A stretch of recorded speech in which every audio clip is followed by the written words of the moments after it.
On Sunday, September 15, Donald Trump, the 45th President of the United States and current Republican candidate, had planned for a much-needed day of rest after a grueling few weeks. He had just returned to his Florida residence, Mar-a-Lago, following a tough debate with Democratic opponent Kamala Harris and an exhausting campaign tour along the West Coast, where he rallied for support in the lead-up to the November election. By Monday, Trump intended to jump back into the race. He had announced on social media that he would be delivering remarks at a crypto platform launch event before resuming his campaign trail. However, with a brief window of free time, the 78-year-old decided to indulge in a round of golf at his personal Trump International Golf Club in West Palm Beach.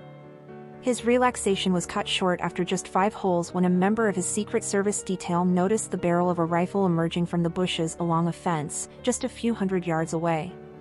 The agent, recognizing the danger, immediately engaged the potential shooter, opening fire before the suspect could get a shot off. The would-be assassin, identified as 58-year-old Ryan Wesley Routh, fled the scene amid the gunfire, making a hasty escape in a black Nissan SUV parked not far from his position.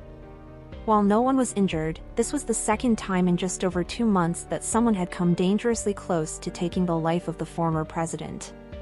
The shocking events that unfolded that day quickly raised questions about the level of protection Trump receives, especially as the election nears. 1:30 p.m. Sheriff Rick Bradshaw of West Palm Beach was informed of the shots fired by the Secret Service at Trump International Golf Club. The shooter had been lurking within 300 to 500 yards of Trump, who was golfing between the 5th and 6th holes at the time. The Secret Service agent responsible for spotting the threat was part of an advance team that typically stays 1 or 2 holes ahead of Trump on the course.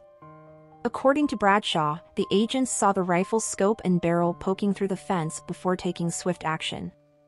As soon as the shots rang out, Trump was quickly moved to safety while the suspect made his getaway.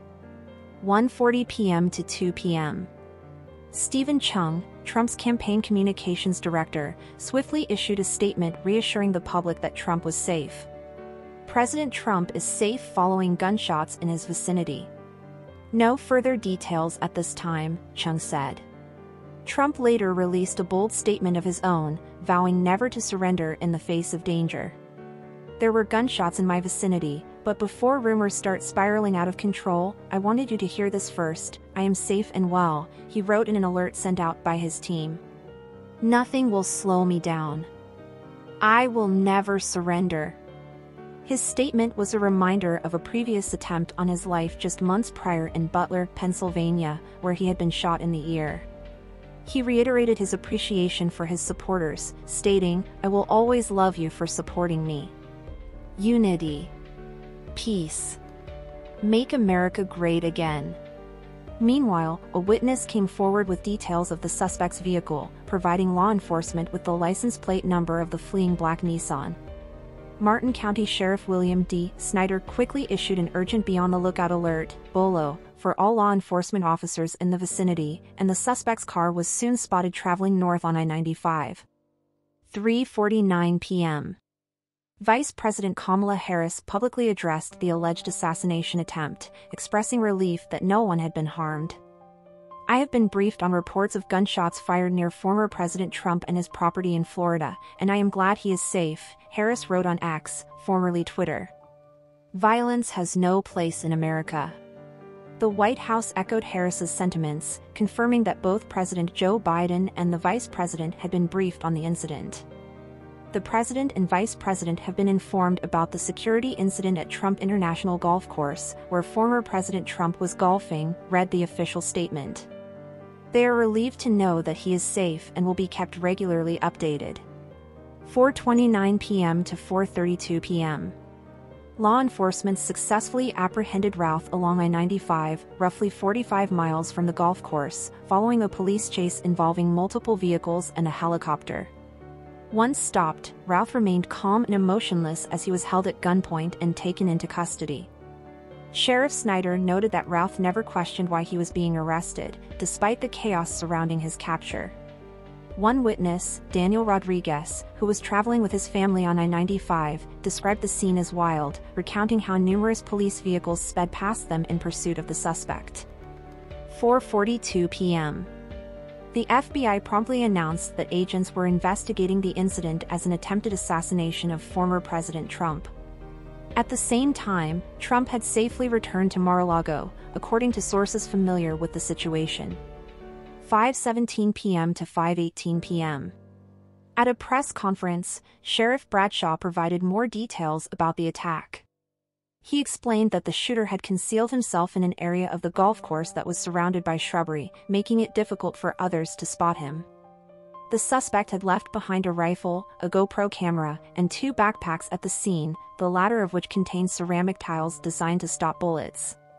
Bradshaw praised the Secret Service agent who had spotted and engaged the suspect, firing 4 to 6 shots before the gunman fled. It appeared that Routh never fired his weapon. 5:24 p.m. Dave Ehrenberg, the state attorney for Palm Beach County, revealed that his office was working on filing charges at the state level, though federal charges could follow. He stated that pretrial detention applications were also being prepared. 5:30 p.m. Trump's running mate, J.D. Vance, reassured the public that Trump was in good spirits despite the incident. Vance shared that he had spoken to Trump before the news became public, noting that the former president remained surprisingly positive given the circumstances.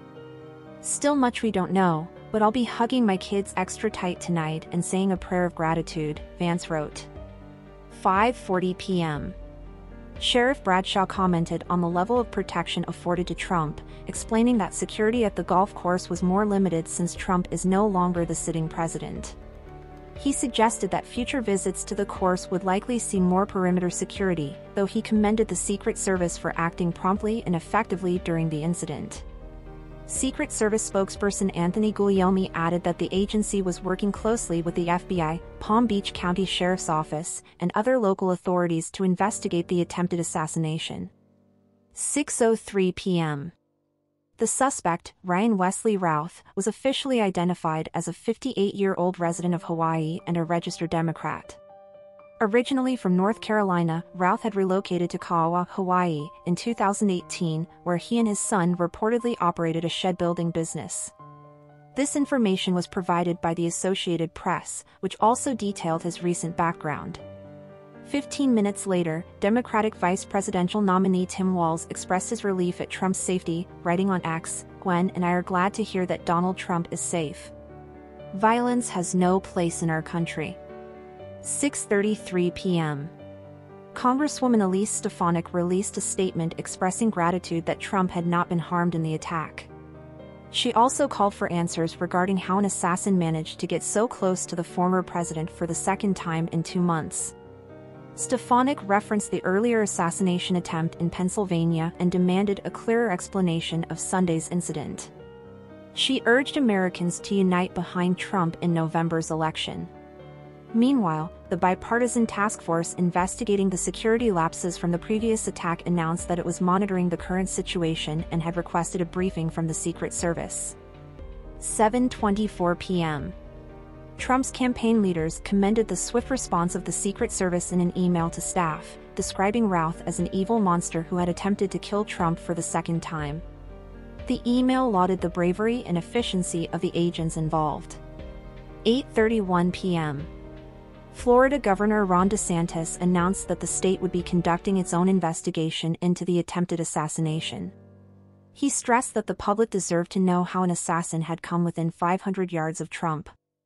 Democratic Representative Ro Khanna echoed this sentiment, insisting that the Secret Service must explain what resources were needed to expand Trump's protective perimeter and ensure his safety in the future. 8:50 p.m. President Biden condemned the attack and reaffirmed his stance against political violence in any form.